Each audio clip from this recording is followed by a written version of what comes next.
Today, we will talk about understanding personal budgeting. What is a budget?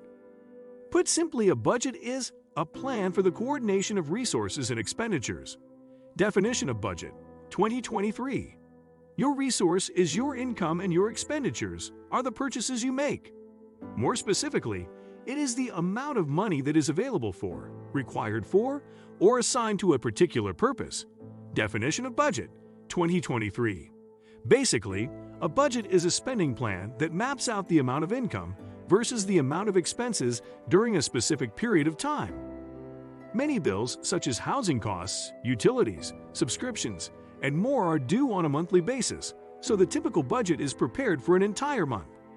Budgets can come in all shapes and sizes, but it is important that all budgets are written. For some, writing may mean keeping a digital copy or using an app. For others, this looks like physically writing down a budget with pen and paper. Preparing a budget.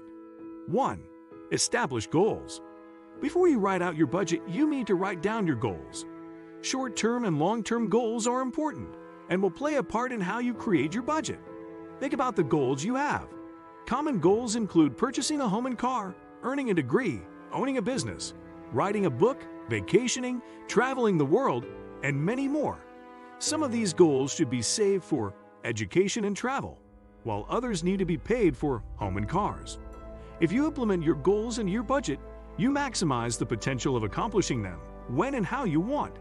That's really what budgeting is all about, creating a plan to accomplish your goals, hopes, and dreams. 2. Determine income. A key element to preparing a budget is to do so before you actually receive any income. So before your next paycheck and before the month begins. This is crucial because you are not tempted to spend your earnings before creating a plan for how you really want to spend them. Determine all types of income you will receive, such as wages, gifts, refunds, etc. Dalton et al. All that money that comes to you should be considered income. This includes $5 you find on the sidewalk. This should be treated as income, not random money that comes into your wallet and right back out. A common technical issue is that some individuals do not know what their income will be before they receive it. This can occur when a person is paid by the hour, by the contract, or by commission. An easy way to work through this bump in the road is to look at previous income for pay periods and take the average of those to estimate what your income will be this coming payday. Another way is to track your hours and multiply it by your hourly rate to determine an estimation for your upcoming income. 3. Tithes and gifts. Once you have determined your budgeted income, you can move on to tithes and giving. Tithing is a command brought to us in the Old Testament and is mentioned again as something Christians should do in the New Testament. Deuteronomy 14:22 states, "Be sure to set aside a tenth of all that your fields produce each year." Again, Proverbs 3-9 says, "Honor the Lord with your wealth, with the first fruits of all your crops." While Christians no longer set aside produce as an offering to the Lord, we set aside the first 10% of our income to give back to the Lord through our local church as a tithe. This is why tithes are recorded just below income on the budget. Additional gifts after tithes, such as donations, sponsorships, etc., can be recorded below the tithes. 4. Determine saving. By including a section to save a portion of your money, you are able to visually and physically allocate funds for the future. Savings can be on a pre-tax basis from your payroll deductions, like retirement. It can also be a post-tax basis from your net income by putting it aside for an emergency fund, your next car, your next house, or a vacation. These post-tax savings goals are known as unknown upcoming expenses. Known expenses, such as a house down payment, are simple to save for as you know how much money will be needed for the expenses. It is crucial to prepare for the unknown through an emergency fund, although it is slightly more difficult to plan for emergencies that may occur. An emergency fund is meant to cover unforeseen financial expenses, such as medical bills, plumbing problems, a car breakdown, and so forth. Financial planners recommend creating an emergency fund that covers at least 3 months of non-discretionary expenses. Emergency funds for more information. 5. Debt payments. Debt payments include mortgage payments, auto loans, student loans, credit cards, and any other outstanding account balances. For more information, check out Debt Management for strategies and tips on how to control debt instead of letting it control you.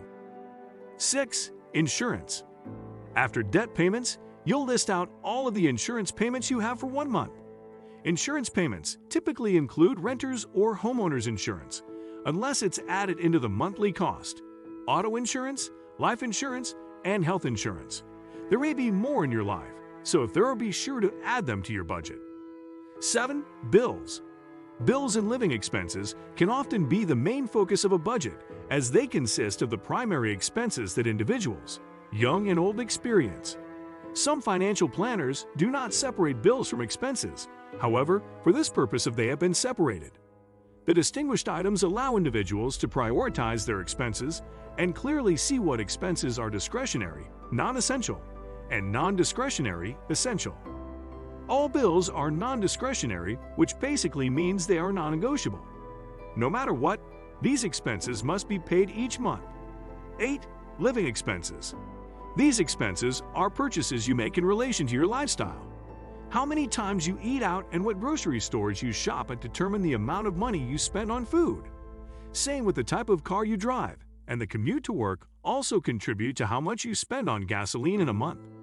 Food and transportation specifically are monthly non-discretionary expenses, while the rest shown are discretionary. This means that other than food and transportation, the remaining items could be eliminated from the budget because they are not essential. 9. Evaluate, monitor, and adjust. Professional financial planners recommend sticking to budget benchmarks for each category in your budget. These benchmarks are designed to help individuals from over or underspending in a category, Dalton et al. For example, if a person was spending 20% on food a month, that would be over the recommended amount to spend on food. Likewise, if you are spending 15% of your income on housing, you are under the benchmark. What do you think of our video? Let me know in the comment section below. Before you go, please hit the like button and subscribe to my channel. Thanks for watching.